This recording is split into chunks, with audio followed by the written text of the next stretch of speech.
So, the video today, not about the new truck, although it's already up, he's already put almost 3,000 miles on it. But it's about my work truck that I run every single day and pays like most of my bills. My Peterbilt pays some, the crane truck pays some more, and sometimes make money off running parts in the half ton. But anyways, yeah, this is a few people in the comments have wondered why. Oh, fingers in the way, sorry. Why in the world me, a mechanic, especially a picky mechanic about reliable diesels here, would ever in their right mind decide to run a 6-liter. Understand? Yes, boy, have you lost your mind? Because I'll help you find it. Anyways, it's an 06. We'll do a quick little tour of it.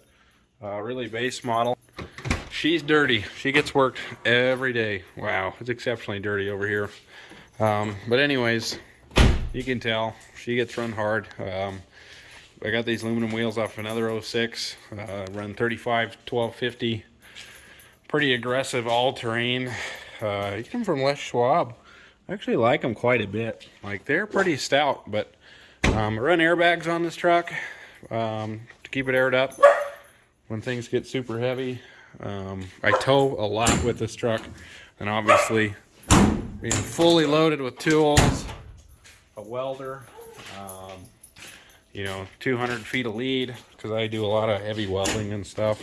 I mean, she's loaded to the nads. Yeah, anyways, so I bought it from Caterpillar, not from them directly, but it went to auction. I bought it from the dealer that bought it from them.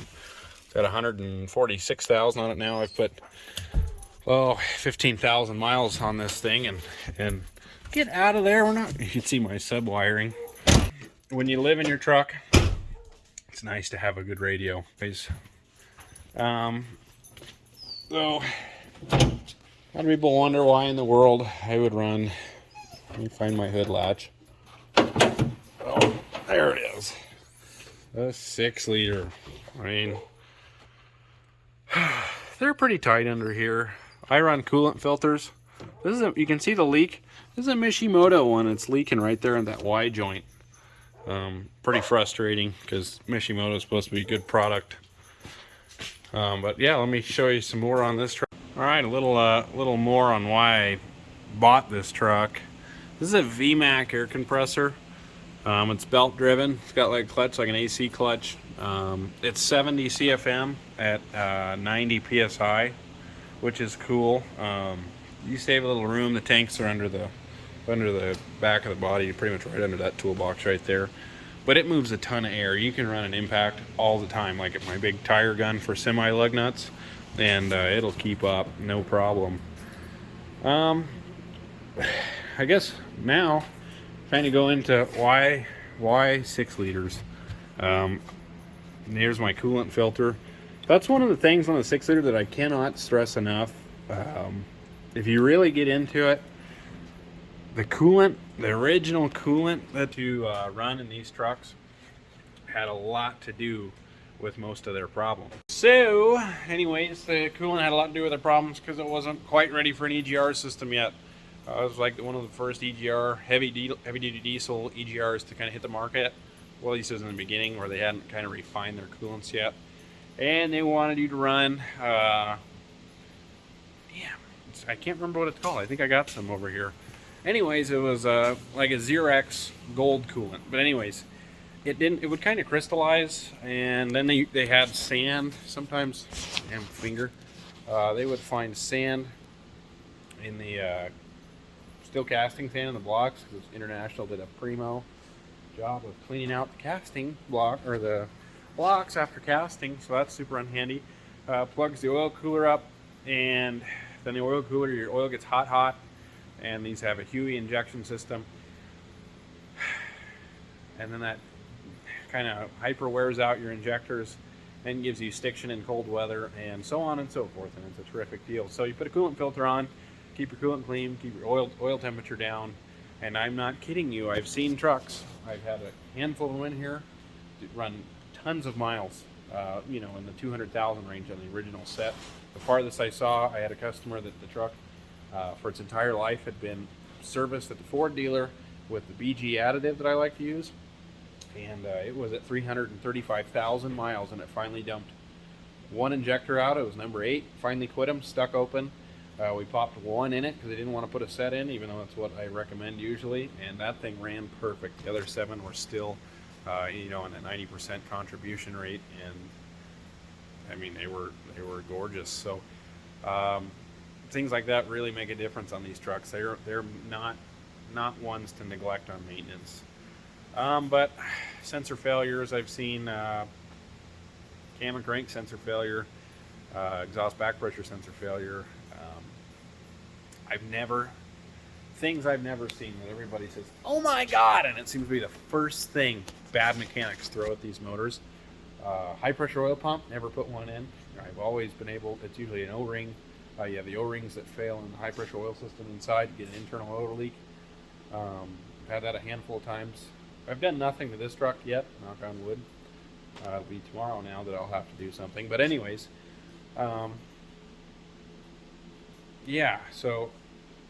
No high pressure oil pumps, never done a head gasket, never seen one, never heard of one, even local, of a true head gasket failure. I have seen when guys have rebuilt these, sometimes they'll crack between the valves, the heads will, but they never did seem to go in because of those cracks.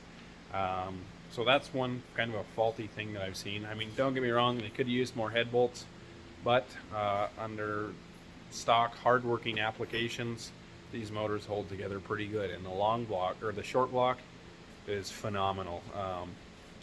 I mean, they really are a tough bottom end, and you know, the top end's not bad. They just don't handle huge boost if you get into the hot rod stuff, but we don't care about that. We're working class trying to make some money and take these trucks over. So anyway, a little tour, huh? Oh, I'm gonna zoom out so you can see.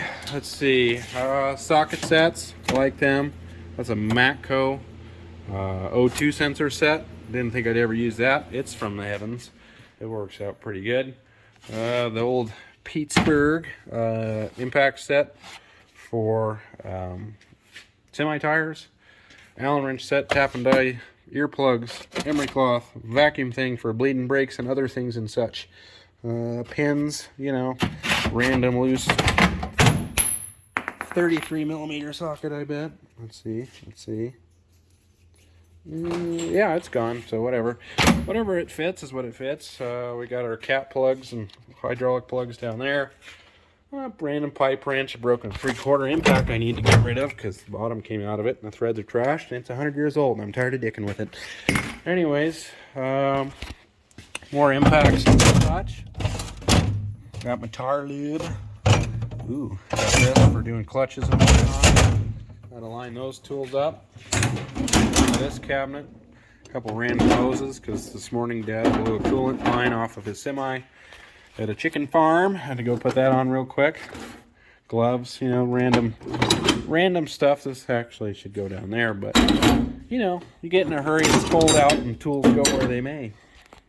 Got the get your hands cleaner than they were this morning rag. The wintertime Go Juice. DeWalt impact. Pretty handy. Use that all the time. Another pair of ice grips. Got all my big axle nut sockets and whatnot. Tire checker for when people feel like getting official, more so than the thump. 7-pin power checker. It cuts anything saw. Let's see. Hose reel for the compressor. Air dryer. Big red jacks because I kept blowing up the Harbor junk ones. My tire irons for doing tires. A dog that terrorizes everything always is usually on the truck. There's an empty case of coolant. Got to get rid of from this morning from when that truck dumped the line. My bag of cut up t-shirt rags. Another Montezuma full of tools. This is where 90% of my work happens, out of this little turd. Oh, let's see. The grease gun. I need to put that better for the winter. Let's see, if you do any significant amount of greasing, get an electric grease gun. It's worth your time. Oversized load sign from when this truck was a pilot truck for me. My girlfriend drove it. Oh, I don't know, this summer we hauled a, I'll put a picture up. What was it? Grain drill. It was 17 feet wide. It was a rodeo, and Yeah. Anyways, pilot truck. Yeah. Old Miller Bobcat welder. Obviously my political stance. If you don't like it, I don't care. Only you can prevent socialism, right? Everybody do your homework, vote correctly, bring America back, right? In this, I've got all my AC stuff. I don't want to dig it out. Grinder and junk stays in there. More, these things are slick. DeWalt drawers, more hydraulic plugs, other plugs, extracurricular plugs. You know, regular fittings, fuses, tape, airline, donuts, vintage battery tester, mint. There's some of you guys into some vintage tooling. This is some of my grandpa's old stuff. There's a snap-on, old snap-on porta-power in a Blackhawk Chief wrench set toolbox. Kind of cool. It's got all the fittings. It still works good. Let's see. Oh, gotta put this thing back together here. Ah, there it goes. Okay. You know, NICs, gets everything, gets everywhere sauce. The ranch of life. Let's see. Let me see if I can get my flashlight. I don't know what I did with that thing. I just had it.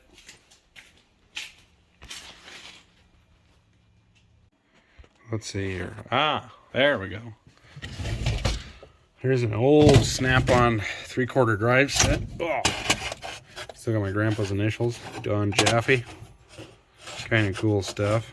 Oh, that's a Parex socket. What? We've been infiltrated. Yeah, there's old snap-on stuff. 3/4 drive ratchet, torque multiplier. Torque multiplier is a snap-on tool cork.